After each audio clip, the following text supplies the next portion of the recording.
What's going on, guys? I am super stoked today to go over one of my biggest goals that I've ever completed in the Pokemon hobby. I'm super excited about it. But before we go into that, I've been collecting a lot of these, what do you even call these things? Jazzwares. The Pokemon company that's making these little toys, we got a Gengar recently, which is one of my favorite pickups. This thing is sick. And this little Slowpoke. Anyways, these guys are awesome. I love picking up these little toys. These little toys are more nostalgic to me a lot of the times than the cards. Because when you're a kid, you have a lot of these toys. Anyways, let's go ahead and get into it. I've had this card for a couple days now. On the live stream I just did, I talked about this card, so that was kind of a sneak peek. But I wanted to do a full overview. As I went through my phone and was deleting a lot of stuff that took up space and storage, which was very hard. I really should have put a lot of those videos on an external hard drive because there's so much stuff I've done in this hobby in the last couple of years. So much stuff I've sold, so many deals I've made, so many videos, doing private deals, having stuff shipped to me. Like, I deleted the video of when I first opened up my Shining Charizard. My first edition Neo Destiny Shining Charizard, when that came in the mail, how excited I was. But anyways, moving forward, this video is a historic one for me, for the channel. I have had several big goals, and we're going to just go over those real quick. Completing every single theme deck up to 2007, so all of the EX era theme decks and all of the WotC era theme decks. I am this close to finishing that goal. I need like 2 more decks. And then, my card goals, right? So you guys know I've been going after gold stars, which have now become hype beast pump and dump cards. All of them are going for way more than I think that they should. The price has jumped very erratically on a lot of these cards, including one that I just bought too, but I got a deal on it. We'll talk about that in a minute, but gold stars, super hot right now. I am 2 cards away. I need Gold Star Umbreon and Gold Star Celebi, and then I'm done with the Gold Stars. So I'm really looking forward to that. And then Crystals, which we're going to talk about today. This was one of my big foundational goals, and we have completed that goal today. Not quite the way that I would have wanted to complete it, not quite in the time frame I wanted to complete it, but looking over my phone and deleting a bunch of photos and videos, I saw all the stuff that pretty much led to me getting to this point. So I'm really excited to share this with you guys. It's been a long time coming. Been back in the hobby now for 6 years, coming up on it. Maybe like 5.5, 5 3/4. But honestly, it went by like that. It just, being in this hobby, time is just flying by. And yeah, it's been a crazy ride. But crystals, theme decks, gold stars, first edition base set. I was about to work a deal, guys, on basically buying all of the missing first edition base set cards that I need to complete my master set of graded first edition base set cards. And I'm talking about the commons, the uncommons, and all the holos. I have the big heavy hitters like Charizard, Blastoise, Venusaur, Gyarados, Alakazam, Mewtwo, but I don't have any of the smaller cards. So I almost made a deal on that. It fell through. In my opinion, the guy was being greedy. I sent a very, very strong offer, like basically 85% market offer, what most vendors probably would have given. But we just could not agree on price, so it is what it is. I was like, dude, there's plenty of other copies. I just wanted to buy them all at once from one person, from one home. But anyways, that fell through, and it's fine. The right deal is going to come along. That's one thing I want to talk about too. All of these cards, I did not plan to purchase. Every single one of these cards just popped up at the right time, and I wanted to get them, and it was just like fate. So sometimes that happens in this hobby. Don't feel this intense pressure to complete all of these crazy goals that I feel like a lot of us set for ourselves without realizing how much time and the toll that it's going to take on us, finding buyers, networking, sending out offers, negotiating, all of that is very draining, especially for me. I'm doing YouTube videos, which I haven't done very many recently. I've been very busy at work, busy with family. We had a newborn. He's 4 months old now. Our baby boy Asher is healthy and doing really good, but that's taking up a lot of my time, as I'm sure many of you with kids can imagine. Yeah, I've been falling short on YouTube, but I've been doing a lot on eBay and doing a lot at the bar, so I feel like I've been a little overwhelmed and just no time for making videos. Just no time. I'm squeezing this in today, but yeah, everything I feel like has happened for a reason. And one thing I also talked about in my live stream the other day, and then we'll get into the cards, guys. We'll get into the cards. One thing I talked about on my live stream yesterday was that we went to the zoo. We had a family zoo trip, and we were gone for 8 hours. And me and Diana, both of us will take responsibility here, even though I wasn't the person that locked up the house. I was the one who was out first. But regardless, we'll both take responsibility. I usually quadruple check all the locks on our house before leaving anywhere. It's an OCD tick of mine. But anyways, long story short, we were gone at the zoo. We had an amazing time, by the way. It doesn't change the fact that we had a great day. We were gone for 8 hours. Our front door was left ajar, unlocked and ajar, right? It was open like 3 inches all day. How lucky is it that I had my front door open all day? All of these cards sitting in this room, nothing from our house got stolen. No one came in.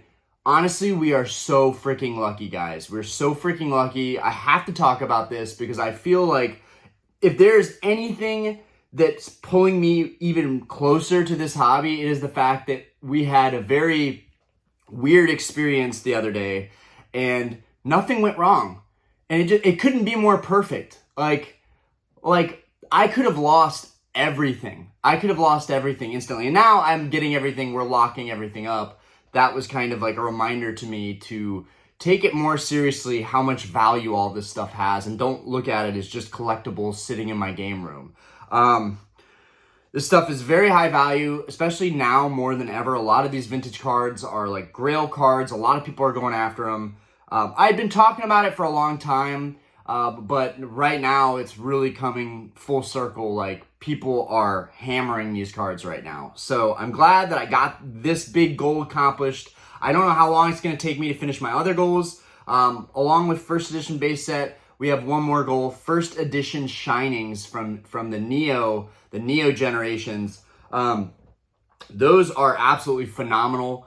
I would love to complete that set, whether it's in 9s or 10s. I'm probably leaning towards doing 9s at this point because the value is just there.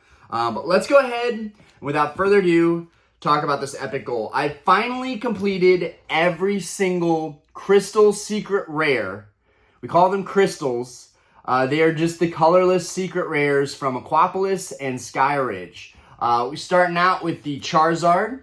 We got our boy Charizard right here. This card is doing phenomenally well right now. You know, all money and market aside, like, dude, who cares? This card is going for around like 24, 25 grand. Apparently it's going for that. I think it's kind of ridiculous. I just picked this up not long ago, about a year ago. I picked this one up. Maybe it was a year and a half ago, 2 years ago. But it doesn't seem like it was that far away that I picked this one up. And I picked this card up for $10,200. So keep that in mind, guys. When you're paying, you know, 15, 16, 17, 18,000, 20,000 for that card, keep in mind it wasn't going for much that long ago compared to now, right? It was half the price.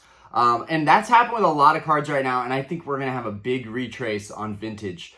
I'm all for hyping up vintage, I am. But when it seems like there's been a lot of irregular growth, artificial growth, pumping, people with big money coming into the hobby, manipulating some of these cards, shill bidding. Guys, I'm not stupid. This is happening, right? And it's inevitable, right? It's going to continue happening probably unless the hobby really, really takes a cooler. But yeah, it's just something that I've noticed and I want you guys to be aware of when you're buying cards like the ones that I've mentioned that I'm going after. They've had a set price for a long time, and right now we're seeing like people getting nearly double that price, and finally we're seeing people hold off and becoming a little more cautious. All the auctions I'm watching for first edition Shinings, first edition base set, the crystals, gold stars, I feel like it was way hotter a week or two ago or 3 weeks ago, and now that Journey's released and we're waiting on Destined Rivals and people are even pooping on Destined Rivals, they're not happy with Destined Rivals. I feel like everything is just cooling down a little bit. People reverted back to vintage, right? They're now going for vintage. They're realizing that the populations on cards like this are like this modern evolving skies Rayquaza. Like cards like that, they're like 30,000 in population, 40, 50, 60,000 in population with like 30,000 10s and 20,000 9s, right? There's so many of them. I think people are kind of catching on that, hey, where does the value lie in having a super high population card? I love that we all get to share that we own the same cards, but also I like vintage more. And it's honestly a shame that the pops aren't higher for vintage so that it's more affordable for more people to get into. That's been one of the biggest bottlenecks for vintage. It's just that there's not very many. So I never expected people to fully gravitate back towards vintage because there's just not that many out there. So especially in mint, gem mint condition, which this is a not all 9 or not all 10 set, but they are all gem mint or mint. This Charizard was a 10, but then we got the Lugia, which is a great talking point. I bought this Lugia for $2,300. You can see that it's a modern cert. It's a 8 cert. I bought this for $2,300, guys. At the time, my friends were like, dude, that's a lot of money to spend on Lugia. I mean, it's a banger card, but that's a lot of money to spend on Lugia. And if you really like the card, just buy it. Regardless, I know I'm saying the market's really high right now, but if you really want a card, just buy it, man. Just buy the card. It's like the great saying, just buy the shoes. If you really like it, go for it. If it's going to be in your collection for forever, or you think it will be, go for it. I don't really see the downside when you enjoy a card that much and you're going to look at it, every other day, every week and appreciate it and be happy that it's in your collection. Just go for it, man. But yeah, this Lugia is going for more around 6K now in a 9, which is just tragic. It's honestly tragic. It's such a beautiful card. I think this card is really, realistically right now worth more like $2,700 to $3K. This is Orion's theoretical, hypothetical, spitting straight facts on the market talk, right? Like, of course this card is going for way more than that, but this is just how I feel. And a lot of times I speak with my emotion and I speak with hypotheticals and what I feel the market probably should be on these cards versus the reality of the situation, which is way, way more expensive than what I feel it should be. But yeah, that Lugia, I mean, I got it for way like a third of what the market is now, which is crazy. Speaking of Lugia, I'm looking at the Neo Genesis First Edition Lugia in a 9. That card's crazy right now. PSA 9 going for like $4 or $5 grand. I'm really hoping there's one on the market right now at $3,300. I really hope that card ends below $4,000 because honestly, it will be very validating to see a retrace happening on these higher end vintage cards. And the pop for that one is a lot higher, so I don't think it deserves to be 4 or 5K, but it is a super iconic card. Lugia is, to a lot of us, just another Charizard card, right? It's super iconic. I would say Lugia, Charizard, Rayquaza, some of my all-time favorites. Next up, we have the Nidoking, right? This card was a controversial card for me for a while. I really wanted one. Then I got a 9. It had dirt on it. Lesson learned, if a card has dirt on it, just leave it in the slab. Don't be super OCD like I was. I cracked it, wiped it off, sent it back in a PSA. They gave me an 8. They wrecked me. I sold that 8 for the highest on the market at the time, which really was, I lucked out because I paid very close to that for the 9. And then I just said, screw it. I'm going to get a 10 because I want a card that's flawless. And unfortunately, the 10 was one of the only ways I could do that.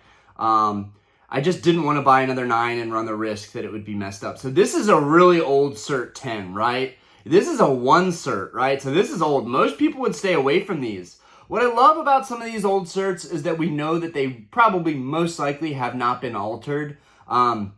We see a lot of that going on these days. Z&G just had a Pop Series Tyranitar EX that was a PSA 8, not worth much really at all. Sold for $10,000 as a PSA 10. Now the cert has been deactivated, but that's a big can of worms that we kind of got to stay on. We kind of got to keep talking about this stuff, is people altering these vintage cards and then getting way higher grades. One, it's cheating. But two, it's just super, it's slimy. It's slimy as fuck to the guy who's buying it for that much. Like, dude, he's getting so screwed beyond belief. And then somebody gets to profit like an insane amount of money off that. And James at Z&G is in the middle of it. I don't know how long he can, you know, I mean, you can't give people's identities away, right? Like, I get it. You're running a business, but that's going to become more and more of a problem as people anonymously sending stuff through someone that sends it, you know, to Z&G that does tons of submissions with Z&G. And then you have cards slipping in the cracks that that have been altered, that shouldn't even have no right to be PSA 10s or even PSA 9s for that matter, that are being sold way over, you know, what they're truly worth, which is really sad. More and more we're seeing stuff like that happening in Pokemon, and that's one nice thing that's cool about modern cards, is that really just isn't going on with modern cards, and if it is, it's very insignificant because there's so many of them out there. There's so many options. Really not a lot of upside to altering a modern card. But yeah, it's happening in Vintage. It's definitely happening in Vintage. Now, populations-wise, the Charizard, the Lugia, and the Nidoking are all around 100 to 200 in population, so there's not very many of them. Up next, we have the missing piece. This was the missing piece. I know, this is the whole video. We made this whole video to talk about this last puzzle piece of this set. I really wanted to get this in a 10. I set out to buy this in a 10, but no one would budge below 4,600 on this card, and I just felt like that was way too high. And the reason I felt like that was way too high is because I missed out on this card when I bought all these other ones around 1,200, right? Just the other day, it seemed like this card was 1,200. Then it was 1,500. Missed out again. Then it was 1,800. Missed out again. Now people are asking 2,300 for a PSA 9. Shout out to Cooper Phillips for hooking me up on this card. We did a private deal. This card flew all the way in from Australia. He's actually responsible for this slab mag too. He threw this nice green slab mag in there. He also threw in a Leafeon GX. A Leafeon GX from like Hidden Fates, I think. It's absolutely phenomenal. I've got it in my graded pile. I'm not going to get that out. But yeah, shout out to Cooper. Cooper and me made a deal based on fairness and based on trying to help somebody out in the community. This deal was not about money at all. This deal was absolutely 100% not about money at all. And my hat's off to you, Cooper, for helping a real collector collect these cards and keep them in their collections. A lot of these cards I love so much that even if I bought 10s, I'd probably keep my 9s too. And I may even buy more duplicates of these cards. I love these cards so much. I'd love to add more, but also doing that prevents other people from adding them in their collections, so maybe I'll hold off on adding other copies of these cards because I don't want to be that guy. But yeah, this Celebi is gorgeous. Total population is 900 graded, so really not a lot of these have ever even been graded, which is crazy. This is the secret rare from Skyridge. It has a gnarly swirl. You guys probably aren't even going to be able to see that swirl, but it has a gnarly swirl right over here. I doubt anybody is going to be able to see it, but I'm trying to catch that on camera as best as I can. You guys should be able to just barely make it out. There it is. You guys should be able to see that. It's got a really nice swirl though. That's all I'm trying to say. And swirls, every single crystal that I have has a swirl somewhere. So that's really, really cool that ties them all together. The icing on the cake. I would have loved this to be a PSA 10 set, but at the end of the day, I have all the cards in mint or gem mint condition, and I'm very, very happy with them. And this card is no different from the rest. I mean, you guys know I'm a stickler for condition. Look how clean this card is, guys. How did this not even get a 10? To me, this is the best kind of 9 you can get because it's borderline a PSA 10. There's 205, I think, PSA 10s of Crystal Celebi, whereas there's 245 9s. So the population is actually extremely close between this and 9 and 10. It's not like the 10 drops off to 50 pop, right? So there's not a huge amount of pull to grab this. Whereas in contrast, the Nidoking has a population of like 500 or 400, the mid 400 level in PSA 9. PSA 10, I think there's 105 total ever. So, and similar amount of graded, I think like 1,500 or 1,000 graded, maybe more than that. But yeah, the Celebi, yo, this card is huge. Thank you, Cooper, for hooking it up. We got all of them. We got them in our graded guards, which I need to order like 100 graded guards because I have so many cards that don't have graded guards right now. And it's kind of hard to keep up with everything in the hobby on top of having these protective guards to color coordinate all your cards. But real quick, we've seen all these before already, but it's really cool to have all 9 of the Crystal Secret Rares together for once, finally. I've completed my first goal in Pokemon, my first really major goal. I've had so many different goals. I've had so much stuff that I gave up on, so much stuff that I said I was going to do that I never completed. And I'll admit that. There's a lot of stuff that I had planned. Like, I planned on doing a master set of every set in Pokemon ever. That's just not, like, I don't have the time for that. I can't do it. But singles, grading, this is the direction that I'm moving in with my collection. And just in general, with telling people, giving people advice on YouTube in this hobby. Hopefully the community will take to it. I really think that singles and, you know, buying graded cards or grading yourself is the way to go in this hobby. A great way to organically build up your collection, build up the value, and provide very real value to other people, customers, friends, community members.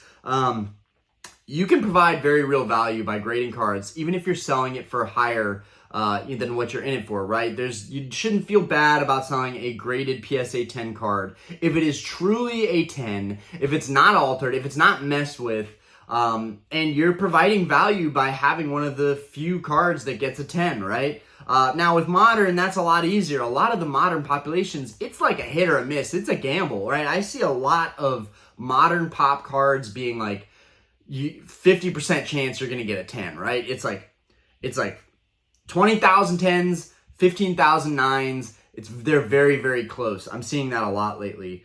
So I do think grading modern right now is a great way to go. I've been talking about the Salamence nonstop. I'm sending off like 35 Salamence SIRs. I'm super excited.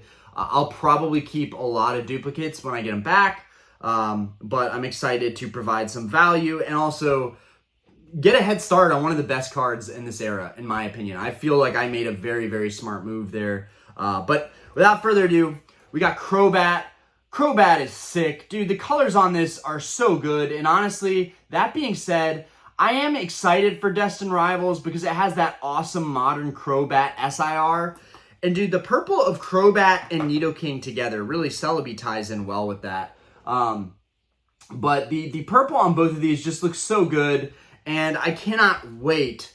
The same reason I love Gengar, and I really need to start collecting Gengar cards, because Gengar is very much like Charizard to me. I really, really enjoy Gengar.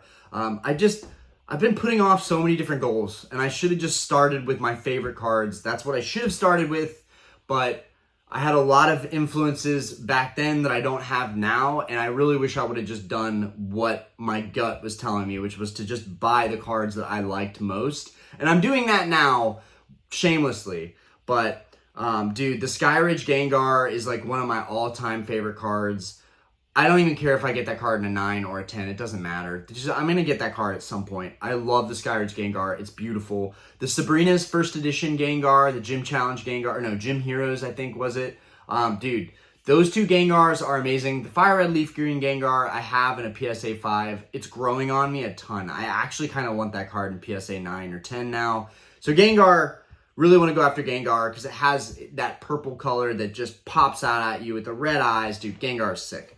Anyways, we got Ho-Oh. Dude, this guy is jumping in price. Even the 9 is jumping in price right now. I'm not the biggest fan of this Ho-Oh. I think they could have done a lot better.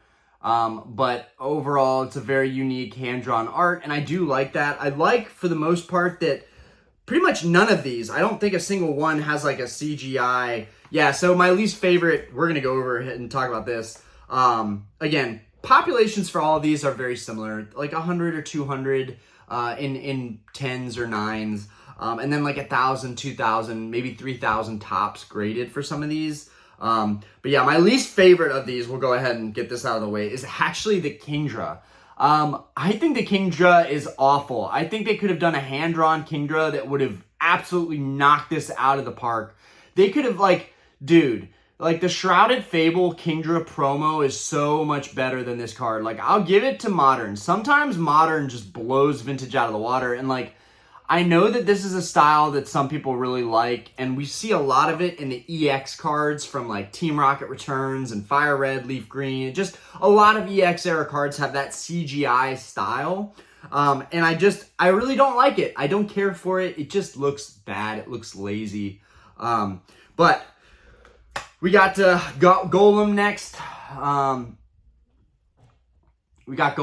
Golem looks phenomenal. It's got a swirl up there that I'm not even going to attempt to try and show. But we have Golem here. And then last but not least, Kabutops. I actually like the Kabutops a lot. I had contemplated buying the Kabutops in a 10 many times, but this 9 was really, really clean, and I'm happy with it. So I don't want to be too greedy. As long as the cards are clean, mint, don't have anything, nothing shows up on the UV lights. These are all Orion certified, right? That matters to me. Like these cards have been really looked over, very harshly critiqued by me, and every single one of them passes the tests, and they're all phenomenal. And I'm very happy to have all 9 of them in my collection now. Guys, it's crazy. We did it. We freaking did it. We freaking did it. We have all of the Crystal Secret Rares. They're in amazing condition, all mint. And yeah, I just wanted to make a video to just dedicate and pay tribute to these cards, because I haven't done a video showing my pickups, just my singles pickups in a while. Usually I'll flash them in a video and just be like, oh, by the way, I just picked up this in PSA 10 or this in PSA 9. I've been doing that for a lot of the modern cards because I don't feel like they deserve their own videos quite yet. These cards are a lot more special to me, so I feel like dedicating a video to them is proper. Anyways, guys, no crazy editing. Shouldn't take long to upload, so hopefully I have this up shortly. But yeah, guys, huge goal, and I'm happy to share this with you guys. Anyways, I will catch you guys next week in the next live stream. Hopefully I'll make another video soon. We really need to talk about what's going on in the market right now. We really need to talk about it. The hobby as a whole, we need to talk about it. Anyways, that'll probably be next video. Peace out. Tell me what you think of these awesome cards. Tell me what you like about them, what you don't like about them, why you would collect them, why you wouldn't collect them. And what do you think about the prices of these cards right now? It's kind of crazy. Anyways, peace out, guys, and thanks for watching.